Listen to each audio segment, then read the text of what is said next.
ദുബായിലെ മുസ്ലിം ആരാധനാലയങ്ങൾക്ക് സമീപത്തെ പാർക്കിംഗ് കേന്ദ്രങ്ങളിൽ നിലവിൽ സൗജന്യ വാഹന പാർക്കിംഗ് ആണ് അനുവദിച്ചിരുന്നത്. എന്നാൽ ഇത് പൂർണ്ണമായും നിർത്തലാക്കുകയാണ്. മാത്രമല്ല, രാത്രിയിലും പകലും വാരാന്ത്യ അവധി ദിവസങ്ങളിലുമെല്ലാം വാഹനം പാർക്ക് ചെയ്യണമെങ്കിൽ പണം നൽകേണ്ടി വരും. പാർക്കിംഗ് കേന്ദ്രങ്ങളുടെ നടത്തിപ്പ് ചുമതലയുള്ള പാർക്കിംഗ് കമ്പനിയും ദുബായിലെ ഇസ്ലാമിക് അഫയേഴ്സും തമ്മിൽ ഇതു സംബന്ധിച്ച ധാരണാപത്രം ഒപ്പുവെച്ചു. വരുമാനത്തിന്റെ ഒരു വിഹിതം പാർക്കിംഗ് കമ്പനി ഇസ്ലാമിക് അഫയേഴ്സിന് നൽകും.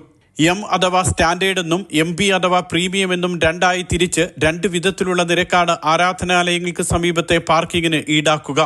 എം പാർക്കിംഗ് കേന്ദ്രങ്ങളിൽ അരമണിക്കൂർ നേരത്തേക്ക് 2 ദിർഹവും 1 മണിക്കൂറിന് 4 ദിർഹവുമാകും നിരക്ക്. MP കേന്ദ്രങ്ങളിലും സാധാരണ സമയത്ത് ഇതുപോലെ തന്നെയാണ് നിരക്ക് ഈടാക്കുക. എന്നാൽ തിരക്കേറിയ പീക്ക് സമയങ്ങളിൽ MP കേന്ദ്രങ്ങളിൽ അരമണിക്കൂറിന് 3 ദിർഹവും 1 മണിക്കൂറിന് 6 ദിർഹവും ഈടാക്കും. സാധാരണ പാർക്കിംഗ് കേന്ദ്രങ്ങളിൽ രാത്രി 10 മുതൽ രാവിലെ 8 മണിവരെയും ഞായറാഴ്ചകളിലും പാർക്കിംഗ് സൗജന്യമാണ്.